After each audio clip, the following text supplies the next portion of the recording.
So, what's up, guys? It's been a little while since I did another update. You know how it is, man. Life just gets in the way. I'm kind of lazy, and these videos take a lot of effort. But I think we're coming up here on the 1 year anniversary of my tank, like since the cycle finished, you know? And so I figured it was a good time for an update on what's worked for me over this past year, what hasn't. You know, I feel like I have gained several insights that, I would do things completely differently. And I wanted to get into some of the mistakes that I've made, some of the changes that I've made, and sort of like an in-depth look at all of my equipment that I'm using right now. So this is the Naked tank as it was sold to me, a year ago, I think right at the beginning of the January. And I got a great deal for it, man. It was a 120-gallon tank with the skimmer and the lights and the sump. And there was a lot of work that needed to be done to it. But I just feel like it's come such a long way over the past year that it really helps me reflect back on, where it was when I bought it, and how far it's come and how much I've put into it. But in the end, I think we all mostly want something that we can build from scratch anyway, and not a hand-me-down. Well, I think I'm going to try to handle this video in two parts. The first part, I'm going to try and cover all of the equipment that I've been using, because there was a request for that, and do most of that in pretty good detail. And the second part, which I think could be very useful to some people, is that I'm going to give, a little 5 minutes on looking back on my first year of reefing, all the things I've learned, and all the things that I would have done differently, because there are more than a few.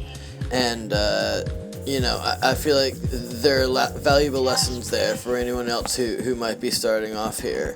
So, let's get right into it. This is where I've mounted all my control panels. They're all fixed on there with Velcro, or most of them are, so that you can remove them if you have to. I kept the wires really tight and neat and organized, and I'm pretty happy with the way it looks, man. And I love all the controllability that, the DC skimmer gives me, and I can put feed modes on everything, and that every single thing that I basically really need plugs into that Apex EB8 panel. And I really couldn't be happier with how this part turned out. I did end up labeling both the plugs where they were supposed to go and the wires, because I had to rewire a whole buttload in the back, and when I had to pull everything out, it became obvious that putting a little piece of tape with the plug that's it's supposed to match to saves you a huge headache in the future.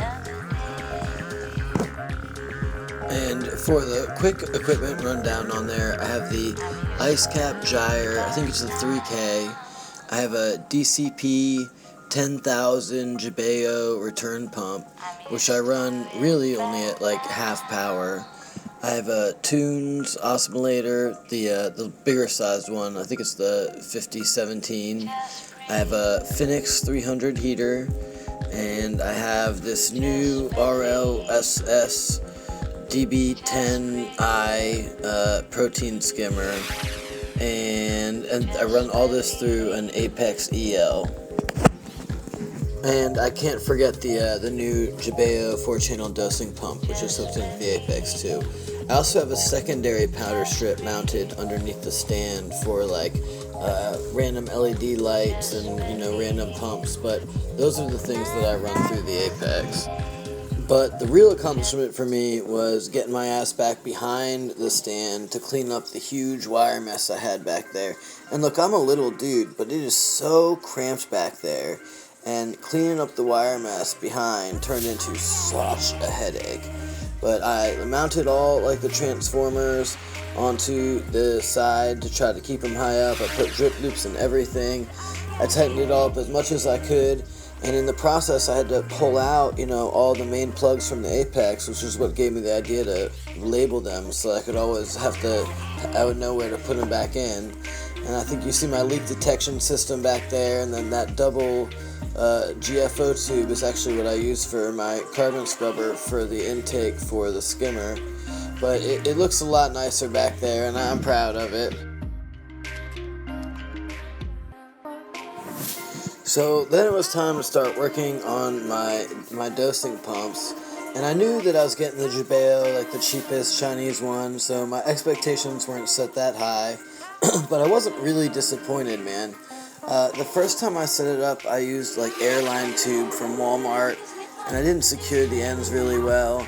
And so I had relatively consistent alkalinity, better than I had when I had Kalkwasser, but it wasn't really dialed in. And so I went and I bought some RO tubing and like proper connections and check valves, and rewired the whole thing in a much better way. And now my readings are perfect. It's just so nice to be able to check the tank every day and have the alkalinity reading be within like 0.1 or maybe 0.2 of what it was the day before. That makes you definitely feel like you're working towards stability.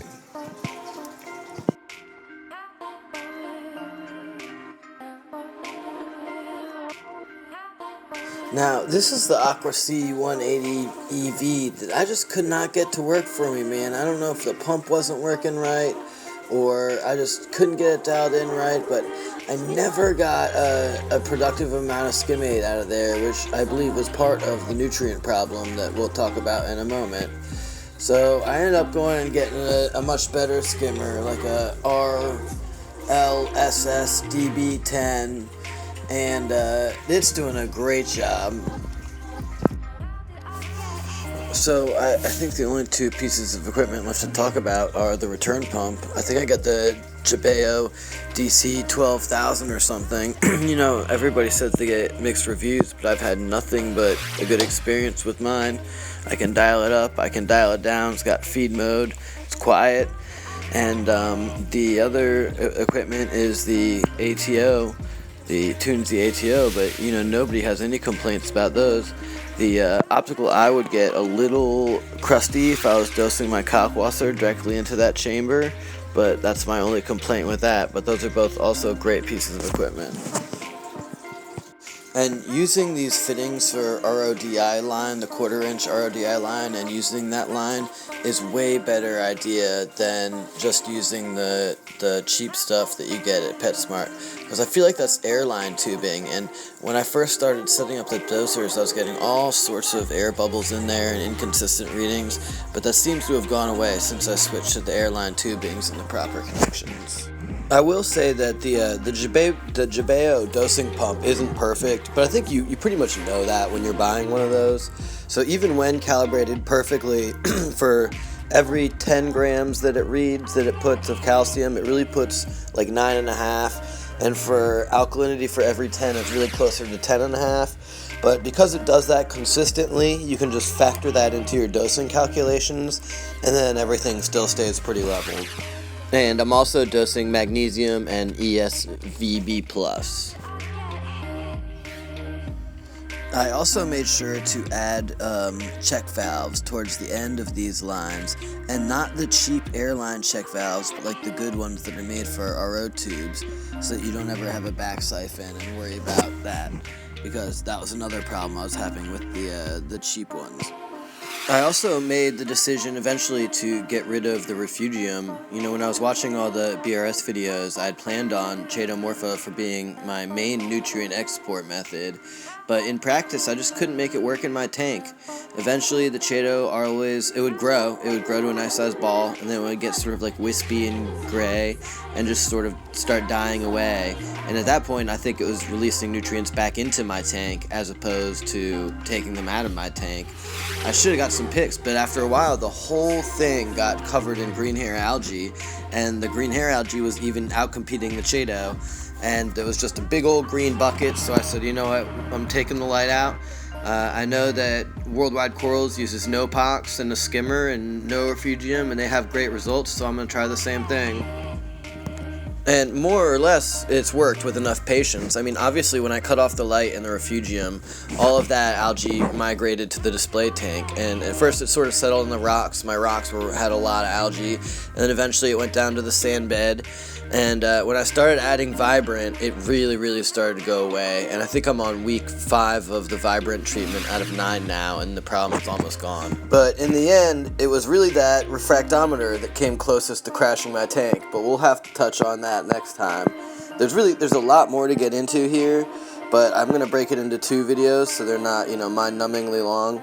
So this one will just have been concentrating on the sump and the equipment, and then in a day or 2 I'll do a video that brings us up to date on the tank.